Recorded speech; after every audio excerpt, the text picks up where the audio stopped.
Hey guys, coming at you, day number 15 of the Rosa 2 mana stacking build diary.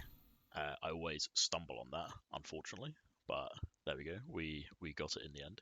Just going to do a quick plane to Planeswatcher showcase instead of the map showcase, just because I have tried to record this 5 times and something different keeps coming up every single time, and I am sick of it. So there's the showcase. You can see we absolutely took his head off. Right, just while I'm heading over to the dummy, quick shill of the Discord, same as usual, loads of guys playing Rosa 2 in there, helping people out. If you have any questions, best to check out the Discord or ask in the comments below. Okay, so here's the DPS check. You can see it's going up. Hopefully you're going to see what I saw earlier. Not quite comfortably there yet, but we are approaching it.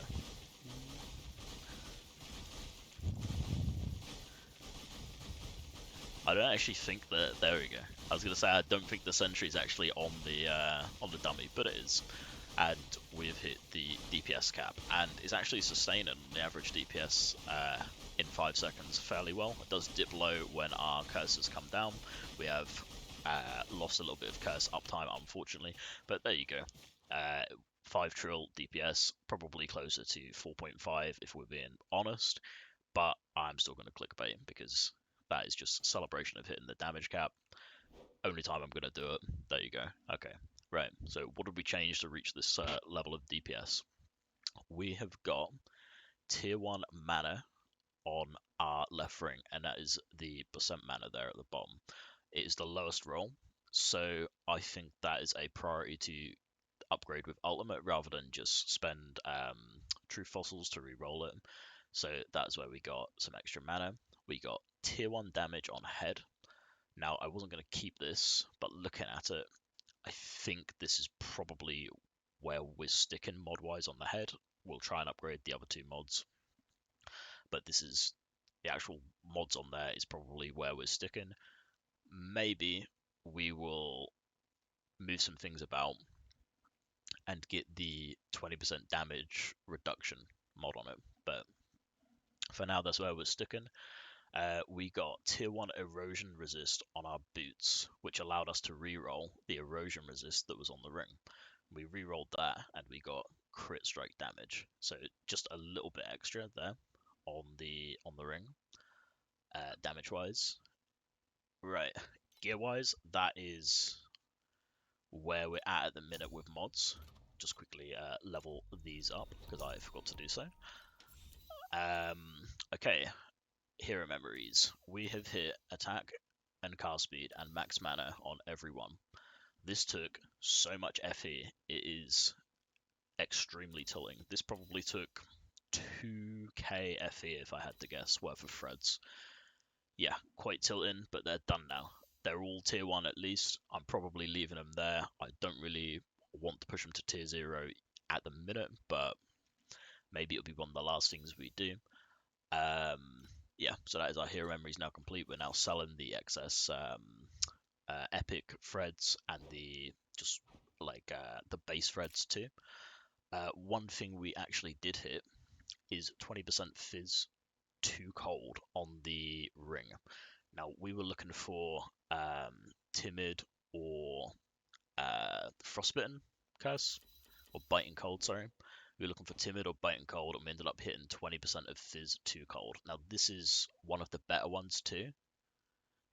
It is slightly worse than just hitting a curse on there and putting on Bull's Rage, especially because the uptime of the curses have come down from something I'll show in a sec. But we are going to stick on this for now because again, this was extremely pricey. This was about, I think I put about 3k FE worth of trinket slams into this. Trinket, like dream affix slams into this. And it was so demoralizing. I think it would have been cheaper just to buy a base and recraft the other mods on them, like looking at them. But where's the fun in that? We're just going to stick on that for now. We're going to take the damage and run. Okay, next is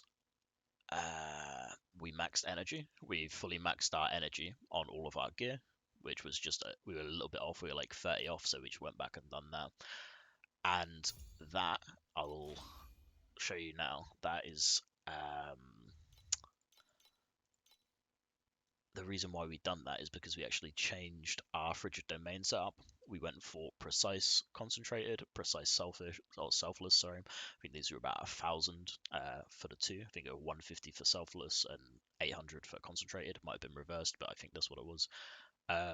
We are looking right now at getting a little bit more mana res, and that will allow us to remove this restrain and put in I think it's called Selfish, the very last one, which increases the aura effect of this even more.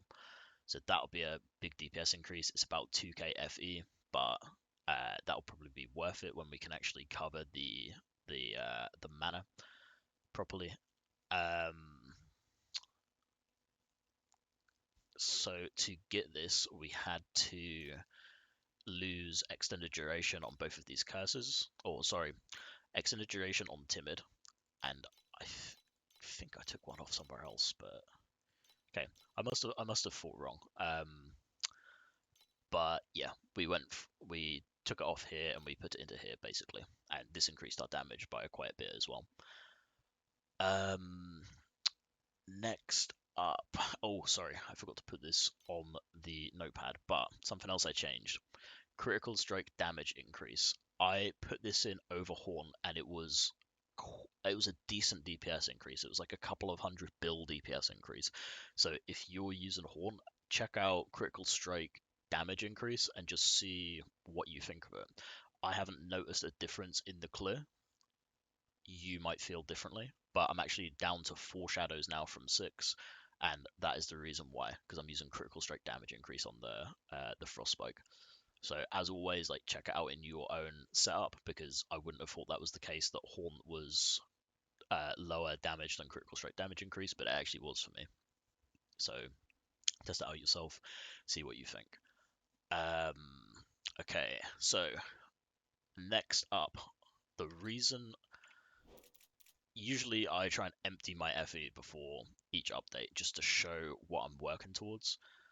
The reason why I haven't emptied my FE and I haven't I'm sitting on a lot more because I'm sitting on like a lot of commodities, like some desire cores here. I've got a full batch or like most of a batch of maps left to. We're sitting on a lot of FE right now. And the reason why is because the next upgrades are going to be expensive and it is likely to be no loose ends, because that is down to 2k for the actual blend. I think I want it on a GG unique base though, and they're about, I saw a cheap one earlier for 8k, so we're looking at about 10k for that, or a good double corrupt on the shield, so that would be sealed mana res or max mana, along with a good fizz roll like we have here. This is one off perfect on the bottom end, I believe.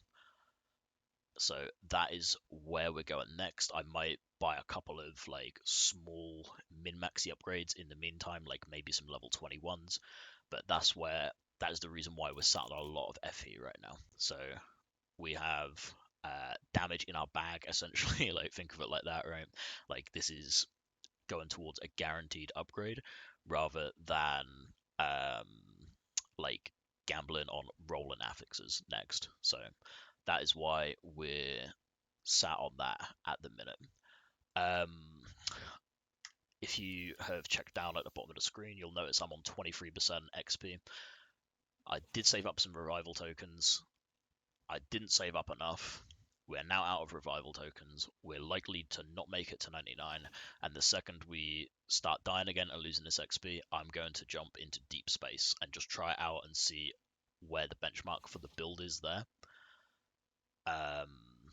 Yeah, I'm not going to be... I would have liked to hit 100. I just don't have the revival tokens. I wasted them early, and I'm not willing to swipe for revival tokens. That seems silly. So that is why we've got some XP, and then yeah, that's our plan with that going forward. Haven't swapped into like a tanky swap to protect it or anything, but yeah, we'll see. like maybe get very lucky and hit 99 without any mistakes, but occasionally you'll just get like caged or trapped in a corner, and then the glacial watcher will just breath the like your entire screen and just kill you. And it's just, yeah, it's hard because there's no like moving over in this build. At least maybe in other builds they can like teleport over gaps, but on this build with Spiral Strike you can't jump over gaps. So that's why I'm occasionally dying still feel extremely tanky, but just dying often enough that we're probably never hitting 99. Okay, so I believe that is it. So I will see you tomorrow for day 16, and join the Discord too if you have any questions. Bye.